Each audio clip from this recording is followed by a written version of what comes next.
So let me tell you about some of the classes we had back in art school. Yes, this is another art school tales or art school Storytime and speed paint number Lord knows what. I'm not keeping track anymore. We're just gonna keep going. Why not? I have so many stories like this. Anyway, my name is Soul from Soulstar Sketching. I am a freelance illustrator. For those who are new to the channel, hi. Why don't you sub right now? Go ahead and sub. Go ahead. Yeah, I promise it's worth it. Worth your time. On the screen right here, you'll see somewhere up on the screen. I don't know where.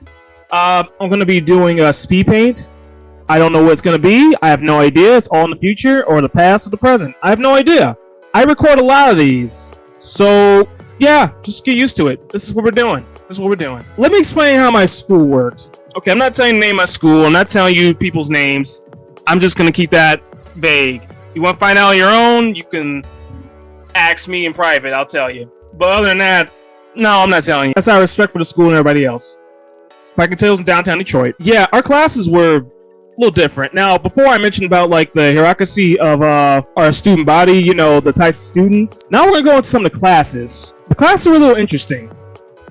Like when I first started, I had animation classes. So here's the thing: I didn't know jack squat about Photoshop. Jack squat. I heard about it, but I didn't know anything about it at that time. As you can see on that screen right now, I got way better. I got way better. Yeah, a lot of practice. Years of practice. Years and years. Yeah. Yeah. Okay. So when I first started, I was in I started a Photoshop class. First time ever using it. Didn't know what the hell I was doing. It was pretty obvious. But damn it, I tried anyway. And I kept practicing, so I got a whole lot better, and obviously I'm a lot better now. But then I didn't know about this though. There's other classes I didn't even know about when I was there. Like for example, they had a claymation class. Stop motion claymation. I'm sure most of you have heard of that or seen it. You know, like Rudolph the Red-Nosed Reindeer, Raskin and Bass animation, you know, stop motion. You've seen it like during Christmas or whatnot, or Nightmare Before Christmas. I can go on and on and on, but if you know these properties, I'm pretty sure you do. They're very famous. You know what I'm talking about. They had a claymation class. Seriously. They're teaching students how to do claymation. Dead on. I never had that class, but I kind of wish I did. At the same time, I kind of wish I don't. Because they go pretty hard on it. Like, they want to make sure you're doing it exactly like the way the pros do it. Like, dead on. And they make, like, I've seen some of the homework, too. It'd be ridiculous, man. Like, the homework is always, like, you gotta make it full-on, like, claymation animations, like, whatever the subject may be. And you gotta film it and all that stuff. Like, oh, the famous one for animation is the beanbag test. Now, for those who are in animation, you know what the beanbag test is. For those who have no idea about animation, the beanbag test, you're doing the animation of a beanbag, right? Or a bag, or whatever. It doesn't matter. It can be whatever the heck you want it to be. But it's usually a bag object. And you animate it to life to have people motion going on. You have, and the teachers, the instructors, they'll judge you on the buoyancy of the bag, the movement of the bag.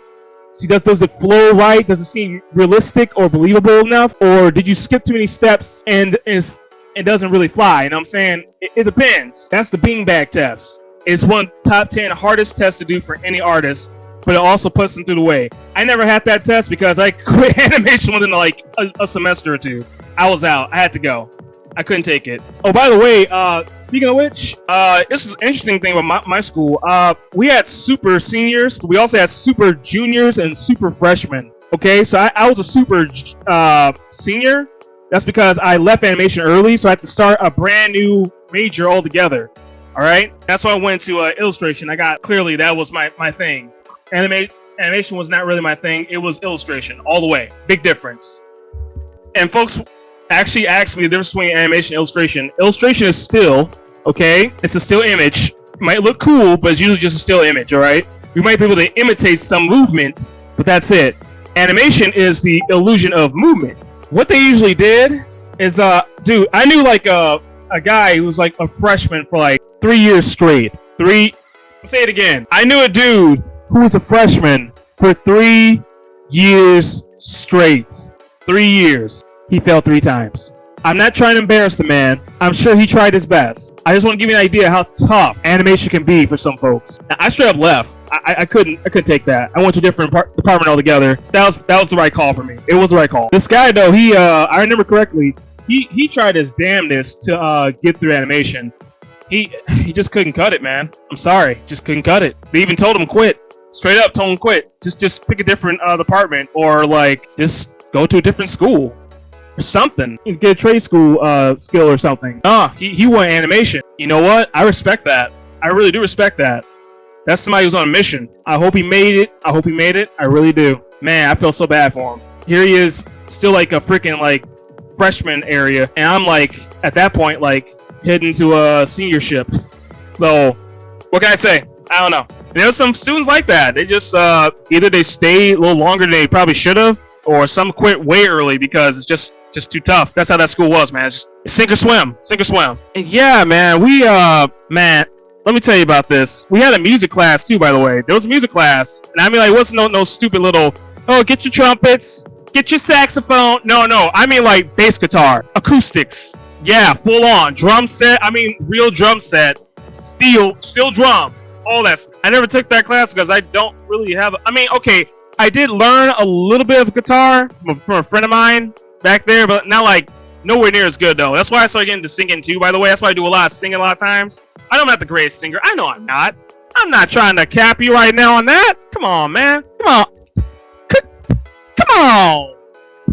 But yeah, they're like full on band. Basically, it was like band practice, but it's for students. See what I'm saying? Like, the students can make a straight up band. And you know what their assignments were like? Oh my god, their assignments were weird as hell. Like, okay, one was like kind of obvious ones, like practice your particular instrument to the best you can, or play it to a certain beat of a song that you really like, or a song they might pick. Okay, fair enough. A little bit of a challenge. Okay. And then there was one I remember hearing about where they asked them to make a full-on band and get a gig from a real place. Yes, I'm serious. They really did that. They really made them kids do that. These like 18 to early 20-year-olds like make a band and find an actual paying gig anywhere, and then invite the instructor to go. I'm dead serious. I wish I was joking. I'm dead serious. This really happened. I actually witnessed this at least a couple times. It was so weird to me, man. It was cool though. They played very well. They were good. Mostly like you know. One was like metal, one was like classic rock. I think one was like a fusion of Limp Bizkit, you know, like the rap slash metal style going on. It was alright. It felt alright. It was a little shaky, but it worked. Yeah, it worked. And then we had some classes where like we just get really into it, like really specific stuff. Like there's one I wanted to join, but I think they filled up. That's what happened. It got too full, so I couldn't join. It was full-on sequential art. For sequential art, for those who don't know what the hell that means, comic books, comic strips, things like that. I actually did learn a little bit from some of the other students though, so I guess I sorta got the class, sorta kinda. I wish I did though, like legit got the class, because I think I would love the hell out of that. But I mean, like, yeah, they did sequential art. I think one guy actually managed to get a gig from IDW or Image. I'm not sure which, just one of the two. He made like a Power Rangers comic. It was so bad. Oh my god. I wish I took pictures, man. It was so good looking. It looked clean as hell. Just chef's kiss. It's so good. So yeah, man, that was like probably one of the best ones. Like the best of the best when trying to best get in there. Some of the other artists weren't really into, because remember, not everybody's into comic books. You know what I'm saying? Now I know everybody's not into comic books. I know that. Someone do like magazines. I did take one magazine class. I was okay. I learned like the basic stuff, so I got through it. I got like a solid B out of that. That's not, again, magazines are not really my thing, but I can, you know, I can use the skill though. Using the skill is still valuable. Okay, fine, fair enough. But yeah, man, that's how it was. This school has some crazy classes. I can go on and on, man. It's like one of my favorite classes. I'll tell you about this one. It's a Semantics class. Yeah, Semantics class. In Semantics class, we talked about like all kinds of like theories. I actually kind of like that class a lot. We got like really deep with it too. We're talking about like film theories. We're talking about like, you know, at the time political turmoils going on at the time. I think it was like during the Bush era. Yeah, Bush Jr. era. And we just talked about, you know, just what's going on in the world. You know what I mean? Just talking about it. I mean, we all had our own like opinions and stuff, but you know, at the end of the day, it was still respectful. I actually like that. I wish we could do that a little more in real life, but people want to be right too much times, and all the other nonsense I'm not even going to get into. I'm just not going to get into it. I don't want to get the platform by YouTube, so we're not going to do that. So we're gonna stop right here. All right, guys. So again, I hope you enjoy this artwork I'm doing right now on the screen, and I'm going to close out today. I was saying to you, please visit my website. It has my Patreon, my Etsy, my work, everything. I'll leave a link descriptions below and on the screen too. It's soulstarsketching.weebly.com. All right. But again, I have all the links for everything in the description below. Just go there too. Just go there. You can get art commission from me. You can buy stuff from me, like merch. It's right there. I say it right there. Right there, dude. Just read it. Love of God. Just read. Just read, please. Just read, man. That's all I ask. Just a little reading. It's not that hard. It's very, very simple stuff. I made it as simple as I possibly can for everybody. But yeah, that's it. That's all I'm gonna talk about today. I'm tired. I want to rest. You take care of yourselves. Have a blessed day. And please, please, please click the next video. Soulstar out. Bye-bye.